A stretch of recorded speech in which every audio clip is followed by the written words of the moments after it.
Hello, you, and welcome back to the Deep Dive. Great to be diving in again. Today, we're really opening up a collection of fascinating stories and articles, stuff that shines a light on Ashley County, Arkansas. Right. People, places, things, Mhm. the whole picture. Exactly. We're taking a journey through what makes it special, what shaped its identity. And we've got some great material. Everything from detailed accounts of industry, like the lumber mills, Yeah, and infrastructure. to some really personal recollections, Mhm. observations of the land itself. It's a fantastic chance to kind of weave all these different viewpoints together, isn't it? For a richer picture of the county's past and how it still resonates. Absolutely. And the sources, they mostly cover the, let's say, early to mid-20th century. Some Yeah. even go further back. So we really get to see how things change, how the county evolved through the eyes of people who were actually there. Mm-hmm. Okay, so where should we start? How about we dive into Crossett's lumber industry? That feels like the cornerstone. Definitely. The Crossett Lumber Company was, just dominant for so long. Founded back in 1899. Right. And their initial focus, purely on that huge virgin pine resource, Ashley County, Louisiana, they tapped into it all. And set up two massive sawmills right away. Big ones. Efficient for the time. It's hard to really picture the scale, isn't it? All that timber feeding into that one big log pond. The town was literally built on wood. Literally. Yeah. But, even those vast forests weren't endless. And that's where things get interesting. The mid-20th century shift. Ah, yes, the resources started to change. Exactly. Even with some early reforestation efforts, the old growth, that virgin pine, it was dwindling. So the timber itself was different. Right. Virgin pine is, big, clear, fewer knots, perfect for traditional lumber. Mm-hmm. But second growth, it's different. Smaller trees, more variable. Yeah, not really suited for those original huge sawmills. But that change, interestingly, opened up new industrial avenues, plywood and paper specifically. Plywood, because you could use those less uniform trees. Precisely. Take thin sheets, layer them, bond them. You get a strong, versatile material with much less waste than sawing big logs. Makes sense. Economically and, well, sustainably, I suppose. It really did. And the pulp and paper side could use an even wider variety of wood, so it was this adaptation. And then Georgia-Pacific enters the picture in 1962, acquiring the Crossett Company. That sounds pivotal. Oh, absolutely a turning point. GP saw where things were heading. So what did they do? Well, within just 2 years, those iconic old sawmills, gone, dismantled. Wow. And in their place, they built the first Southern pine plywood mills. That was 1964. A huge shift. They basically reinvented Crossett's industrial base. It's a powerful example of adapting, isn't it? Adapting to resource limits, forcing innovation. And creating new opportunities. It wasn't just Crossett either. Right, this was happening across the South. Yeah, region-wide. As the old growth declined everywhere, towns built solely on traditional lumber, they faced a tough future. Plywood and paper offered a new path. Plus, demand was growing for that stuff anyway. Exactly. Construction was changing, packaging needs were exploding, so industry responded. Supply, demand, resource shifts. It all came together. Okay, so that's the industry evolving. Let's shift from the forests and mills to downtown Crossett itself. There's a particular corner, Main and B Street, that saw a lot of change. Ah, the Crossett Club location. Also known as the Opera House, right? Then later, the Federal Building. As the economy shifted, the town center shifted too. Yeah, this really gives you a feel for the changing social life, the civic life of the town.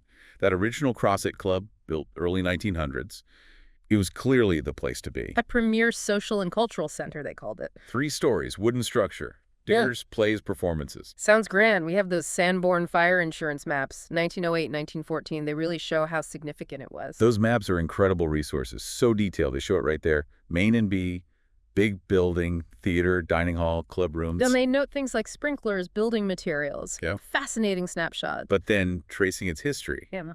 it disappears. Mhm.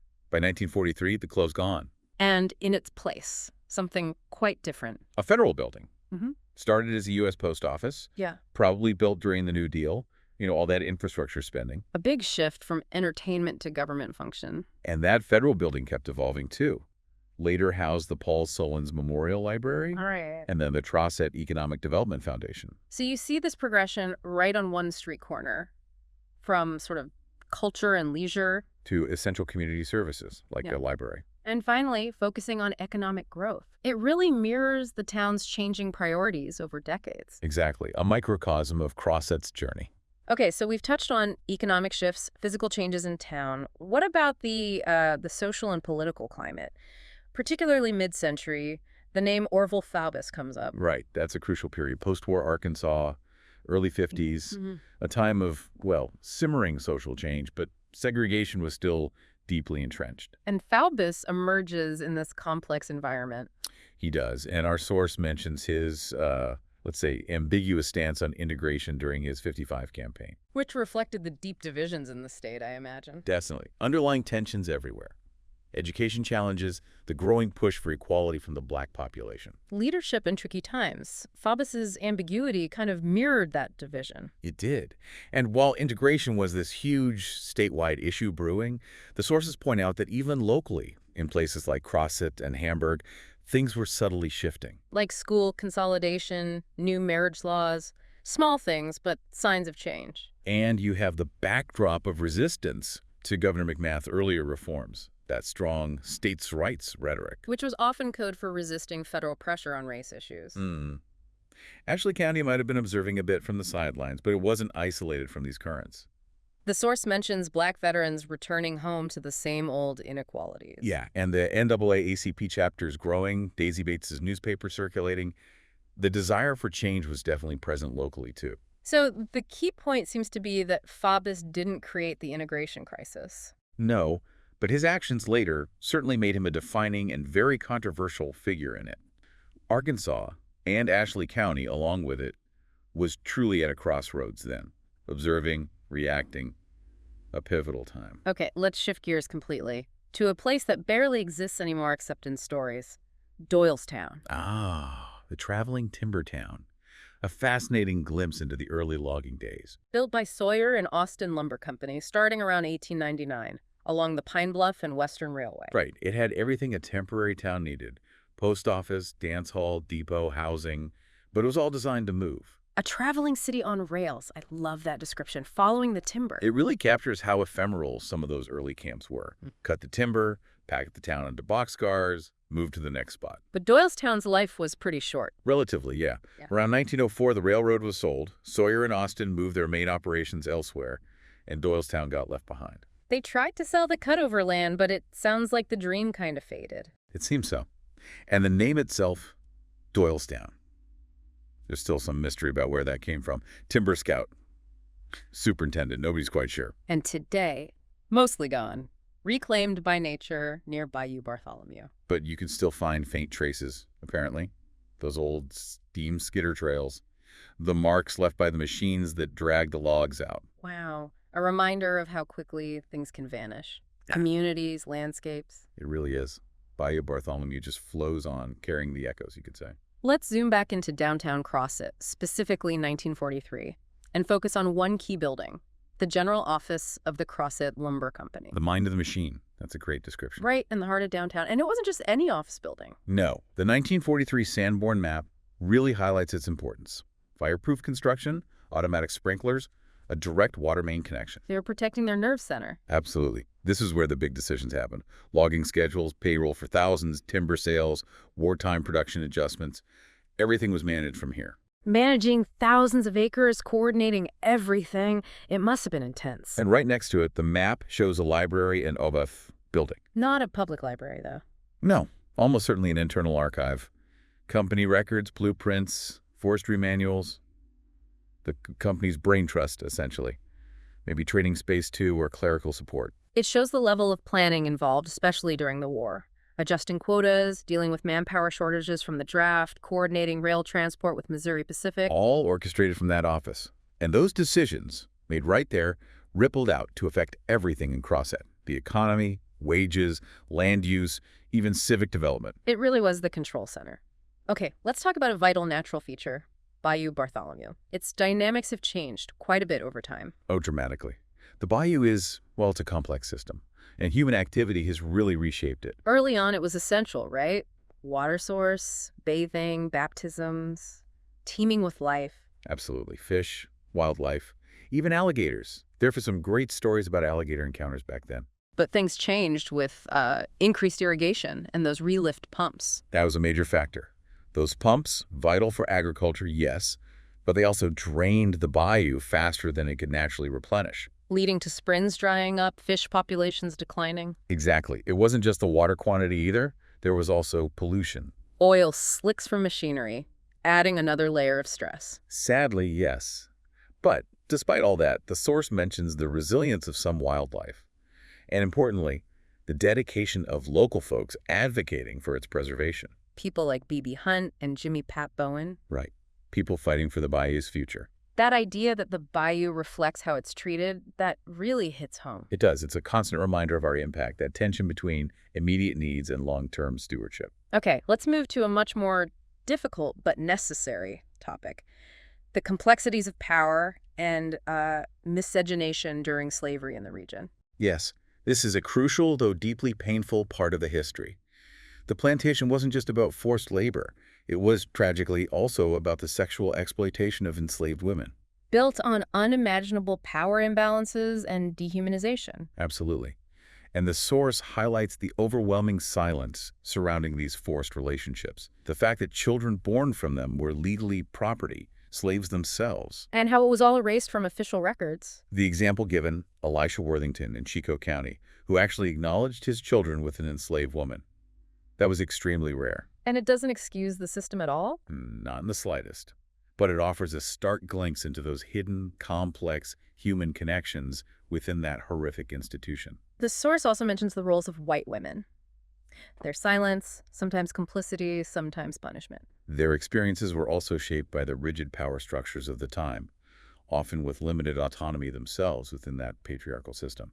It was incredibly complex and layered. And the legacy of all this, it persists today, doesn't it? In oral histories, fragmented family stories. It absolutely does. A profound part of the past that continues to shape the present in Arkansas. All right, shifting focus again.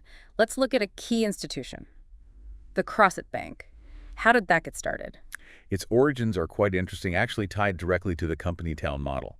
It started simply as a department within the company commissary. Offering interest to employees. Yeah, 4%.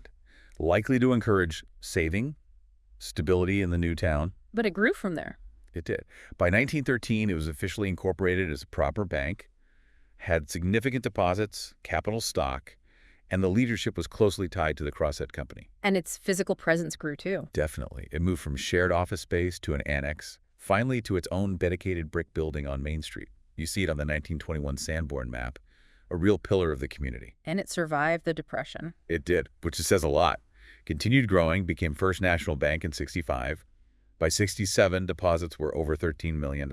More than just a bank, though. It served other community roles. For a time, yes. It even housed Crossett's first public library upstairs for a while. A real multifunctional hub. And that original building is still there, used by Weyerhaeuser now. That's right. A tangible link to the past, still standing. It shows how institutions adapt but remain symbolically important. Let's revisit the Crossett Club or Opera House. We talked about its location changing, but let's focus on its role as, Crossett's first civic heart. Yes, built around 1905-06, donated by E.S. Crossett.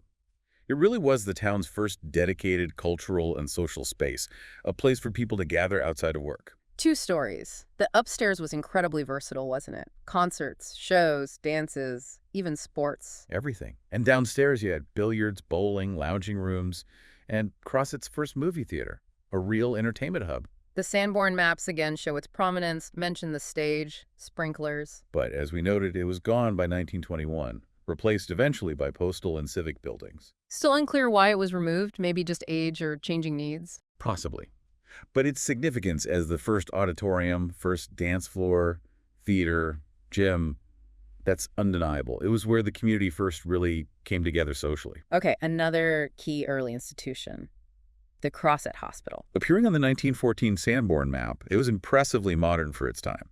Really showed Crossett's ambition. Cross-shaped layout, steam heat, electric lights, sprinklers, quite advanced. And driven by Cap Gates's vision, his commitment to health care for workers and families right from the start. It expanded too, right? The 1921 map shows additions. Yeah, a balcony, support buildings, and there's a photo from that era where it looks more like a grand home than a sterile hospital. Then there's that incredible and poignant story about Cap Gates building the X-ray wing. In 1923-24, specifically for his wife Rose's cancer treatment, importing the technology, training staff.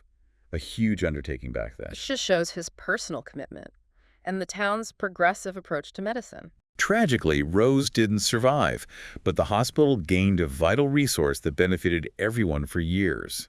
And it kept expanding.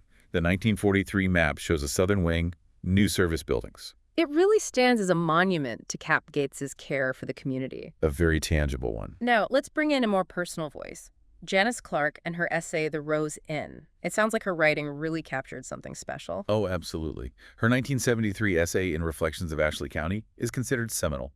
Her writing style, clear, lyrical, very personal. She focused on daily life, the quiet stories, the inn's deep meaning for Crossett. And her research was thorough. Town records, interviews. Yes, she really dug deep, talked to people, gathered recollections. It allowed the inn's character, its spirit, to really come through. And people felt she got it right. Overwhelmingly, readers felt she captured the essence of the Rose Inn. Her work is foundational for anyone exploring its history today. She preserved its memory. Which leads us, sadly, to the inn's final chapter, its closure in 1973. Yeah, the decision by Georgia-Pacific to close it.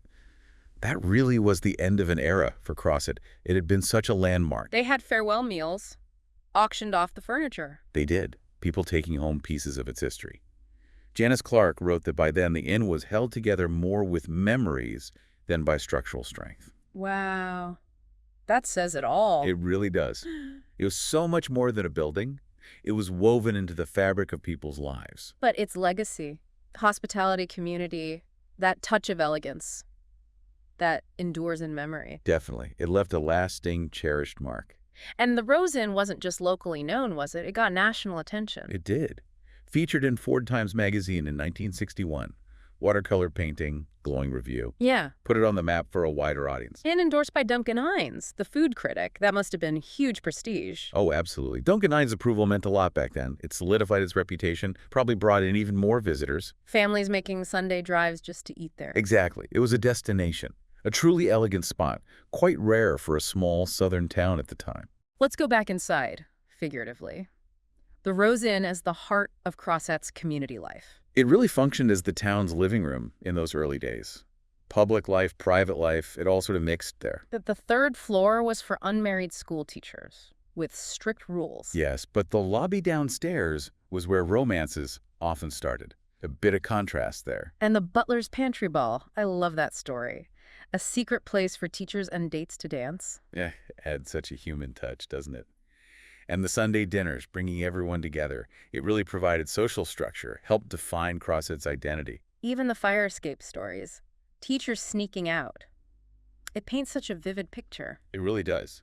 More than just lodging and food, it shaped the town's social life. And the dining room itself, it sounds like it was quite something. Formal, elegant. Very much so. Electric lights, damask tablecloths, linen napkins, formally dressed waiters. A real sense of occasion. That 1914 Christmas menu gives you a taste of its refinement. And Cap Gates bringing in professionals from Little Rock to train the local staff. That was key. Not just about elegance, but about economic uplift, providing new skills for locals. So it was a hub for socializing, business deals, attracting people from other towns. Exactly. It built Crossett's reputation, contributed significantly to its identity. But then came the fire, November 1913, just a year after it opened. Devastating. Janice Clark's account really captures the drama. The townspeople battling the blaze. A huge blow. But Cap Gates' reaction, immediate decision to rebuild. That's the remarkable part. No hesitation. And the speed of the reconstruction, just months. It speaks volumes about Crossett's spirit, its determination, rebuilding their heart. Which reinforces the idea of the Rose Inn as more than a building. It was a monument to a dream. Cap Gates's dream, specifically. A vision for a different kind of sawmill town. Refined, enduring, offering a good life. The inn embodied that. Standing out from the typical rough logging town. Exactly. Impressive structure, great amenities. Named after his wife, Rose, symbolizing grace and community. Investing in staff training, those manicured grounds separating it from the mill dust? All part of the vision. And rebuilding it instantly after the fire cemented its importance. It truly shaped Crossett's identity. Thinking about the cost of building it, though. Twice. The timber alone. Immense. Possibly 1 million board feet of that high-quality virgin pine. Think of the acreage, the labor to harvest and process that. Plus the skilled construction labor. Carpenters, tradesmen. A huge undertaking. And doing it all again after the fire shows it wasn't just about dollars and cents. A lost leader, you called it. An investment in prestige, reputation. I think so. Building something like that twice. It says a lot about the town's values, big dreams, refinement, community spirit. Its memory truly is Crossett's heart. Indeed. Okay, let's shift from the built environment to the natural world again. Bayou Darebon Swamp. And Kelby Ouchley's ideas about observation. Yes, Ouchley talks about really seeing the swamp, becoming fluent in its subtle language. It's not just looking, it's observing deeply. Noticing the small things. Leaf movement, otter trails, bird calls. Exactly. Details most people miss. It requires stillness, paying attention, noticing absences too, like when the frogs suddenly go silent. That tells you something. It requires a kind of humility, doesn't it? Apprenticing yourself to nature. Very much so. The swamp demands presence. And that connection, through observation, fosters a real sense of belonging, of understanding place. A great reminder to slow down and really look around us. Absolutely. Moving beyond being just a visitor. All right, almost wrapping up. Let's quickly touch on post-war Arkansas politics and infrastructure, specifically in Ashley County. Right, a period of contrasting approaches. Governor Ben Laney focused on fiscal discipline, attracting industry. But sometimes that left rural roads unpaved, schools underfunded. Whereas Governor Sidney McMath pushed harder for highways, rural electrification. Yes, bringing definite improvements to places like Ashley County. Better access, better connections. But his spending faced political backlash. Leading to Francis Cherry's election later. Exactly. So, infrastructure improved somewhat, but rural areas like Ashley County still often lag behind due to lower investment, economic disparities, that ongoing tension. It shows how political choices directly impact communities on the ground. Always. And finally, let's return one last time to Bayou Bartholomew through Dan Smith's eyes, a place of contrasts and memories. Smith paints such a rich picture. The bayou as a former railroad route, built with convict labor. A place for baptisms, yes, but also darker events, even murder, cotton, cattle, vanished towns like Doylestown. It holds it all. Those short-lived lumber towns, Doylestown, Darius O. Bruce, leaving just faint traces like skitter trails. And that chilling story of Ella Barrett's unsolved murder near Selma in 1904. A lingering mystery, a sense of shadow. But also everyday life, the anecdote about the water rising unexpectedly after a storm. Its slow power. And local traditions, like making persimmon beer, grounding it in the local culture. His point seems to be that the bayou holds all of it. Sacred, sorrowful, ordinary, just letting time unfold. A silent witness holding the layers of history. Well, we have certainly covered a lot of ground today. A real deep dive into Ashley County's history and roots. From lumber mills to libraries, bayous to banks, it's incredibly rich and diverse. We really hope this exploration has given you some intriguing insights, maybe sparked a deeper connection to the area's past. And maybe encourages you to reflect on these stories, perhaps dig a little deeper yourself. It really makes you think about how interconnected everything is, doesn't it? How the timber industry shaped the land and the communities. And how individuals, whether it's Cap Gates with his vision or Janice Clark with her words, made their mark within that larger story. How does that past continue to echo today? That's something to ponder. Definitely food for thought. Thank you so much for joining us on this exploration of Ashley County. We look forward to our next deep dive together.